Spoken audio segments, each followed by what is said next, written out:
they create a lot of problems, as I will try to illustrate, fundamental problems for Ukrainian foreign policies. And I first want to sort of hypothesize, and I wonder whether you agree with me, that there has been a marked change in Ukrainian memory policies since the Euromaidan with regard to the UN and to the UPA.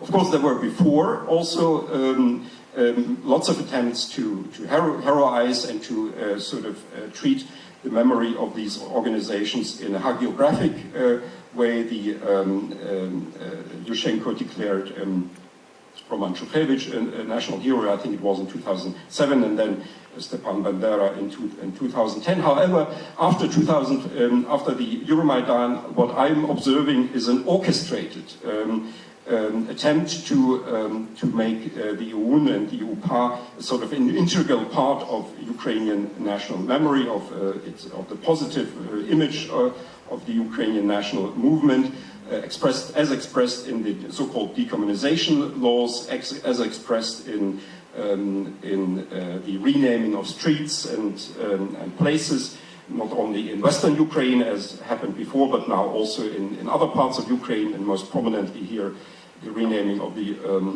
Moskovsky Prospect into the Prospect in Bandera, or the appearance of many more books if you go to the bookstores. I think the number of books on sort of hagiographic, as I would call them, books on people like Bandera and Shukhevich has markedly increased. They were there before, but I think we were talking here about a new quality of all that. I'm going to now have a very instrumental discussion of that. I'm not going to talk about the sort of value issues or sort of narrow historical issues or interpretative issues, but what does all that mean for the foreign affairs and international politics of Ukraine? I think it creates problems in four particular ways. First, maybe most importantly, it creates problems in the relations of Ukraine with the European Union, and of course these are now on a new stage with the association agreement signed and ratified, because the European Union was from its beginning, as I would see it, an anti-nationalist project. It was not an anti-Soviet project like NATO. Sometimes that's misunderstood here in Ukraine, in that the European Union is seen as a sort of as an alternative to the Soviet Union or the Eurasian Union. That's not the case. The European Union is an anti-nationalist project. It had, of course, first the meaning of particular meaning for German-French relations, but then further on it grew and has now a somewhat different meaning, and it's very well illustrated, for instance, by the behavior of the EU, the nationalists, the ultra-nationalists in the EU towards the Ukrainian ultra-nationalists. So Svoboda used to be a member of an alliance of West and East European EU nationalist groupings. I think it was called the Alliance of National European Movements. I can't remember the exact name of it.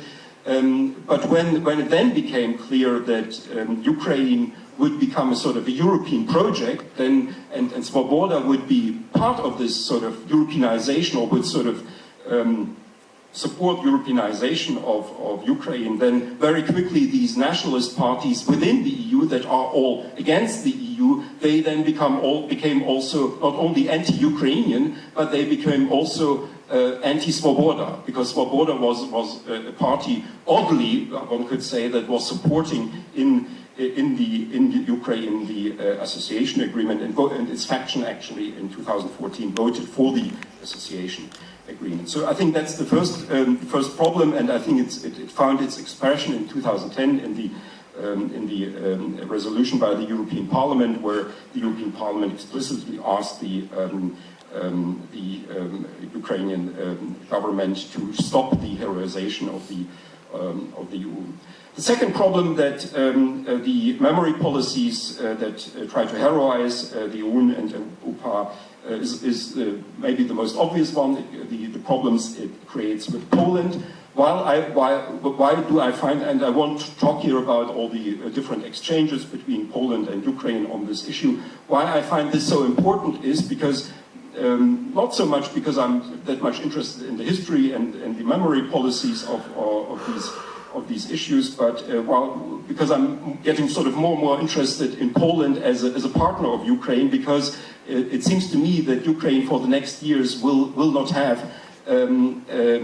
not be embedded internationally. So it seems to me more and more clear that Ukraine will not soon become a member of the EU. Ukraine will not become a member of NATO, and I'm also afraid Ukraine will not get some sort of security guarantees from the US, like for instance South Korea or Israel or recently Finland got. So in a way, for Ukraine, Poland in this context becomes even more important than it used to be. I think, and that's of course linked to this concept of intermarium, of a Междуморье, of the possibility, maybe if the current situation continues, so Ukraine cannot get any security assurances from NATO, from the EU or from the US, that if the situation continues, I think there might be a discussion in the future about creating an East European security alliance, and of course Poland would be the crucial part of this, and there would be a historical reference point, the intermarium idea of Pilsudski, but currently the memory policies that Ukraine is executing undermine this Polish-Ukrainian unity. That's why I think it's quite problematic. The third issue are the Holocaust studies. We are getting now more and more studies. The most important one, the most important recent one, is a German monograph by a scholar called Kai Struve about summer 1941 and the participation of UN members in the first pogroms that were before Babin Yar in western Ukraine. But there's other research coming out. Professor Golchevsky is writing a book on World War II. In Ukraine, for instance, Alexander Zaitsev is writing a book on Dontsov, and I assume that considering the role of Dontsov for the UN and Dontsov's anti-Semitism, this will be an issue. Yuri Radchenko is preparing his publications on Eastern Ukraine. So there's a lot coming out, a lot of new research coming out that will document, I think, in more and more detail the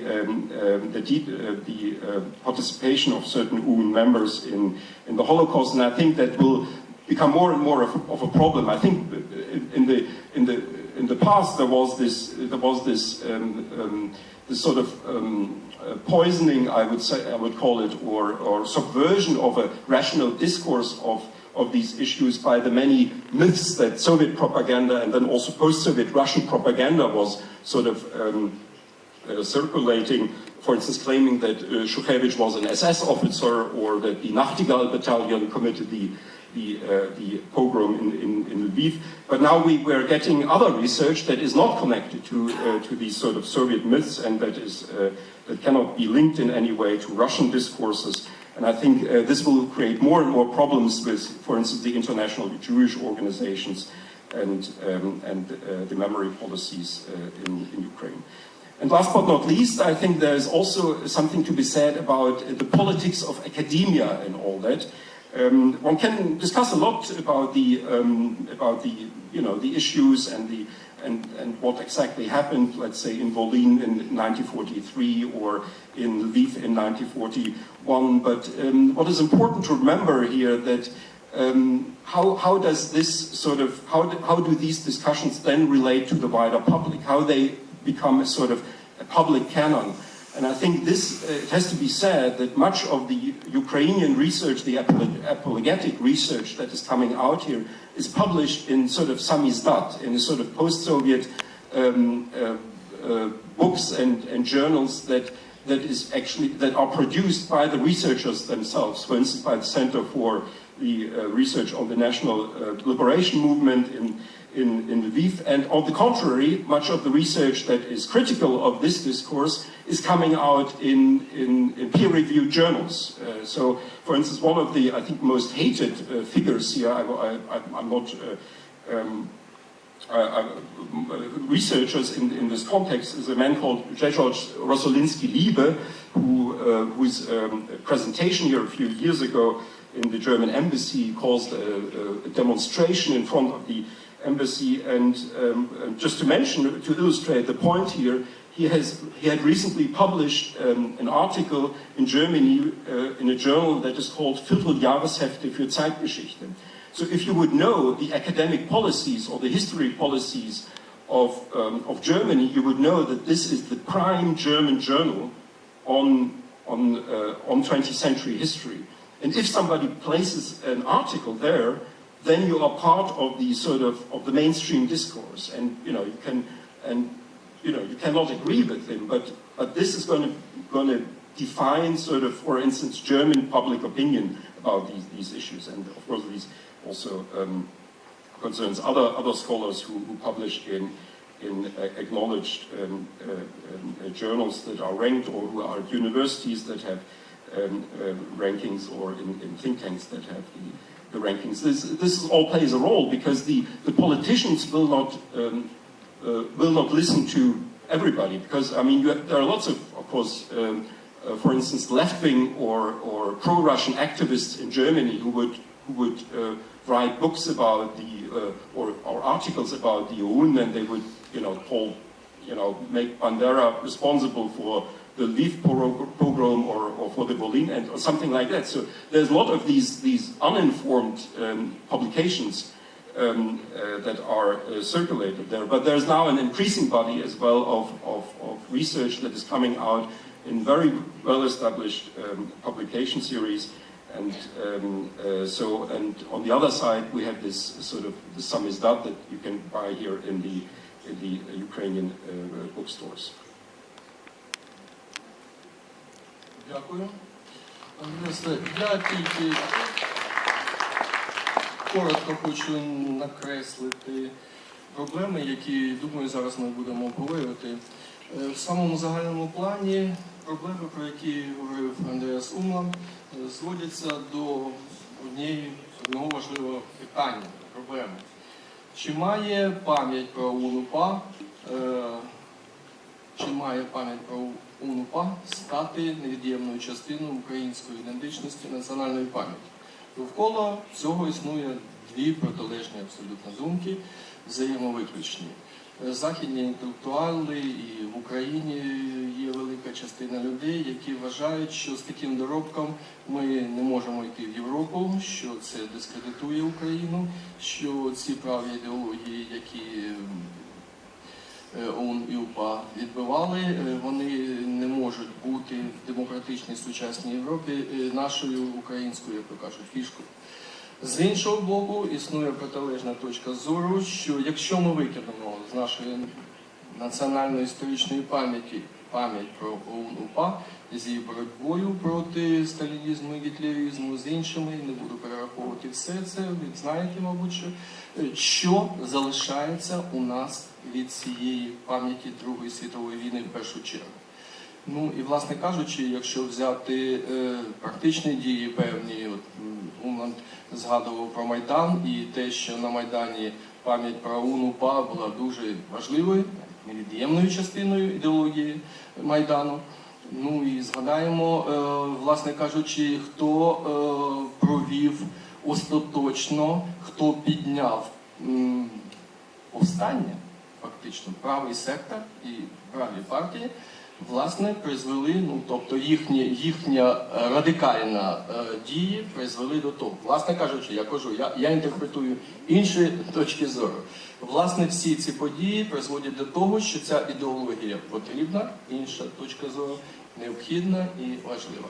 Отже, зараз, якщо Алла не хоче щось додати, ми тоді відкриємо.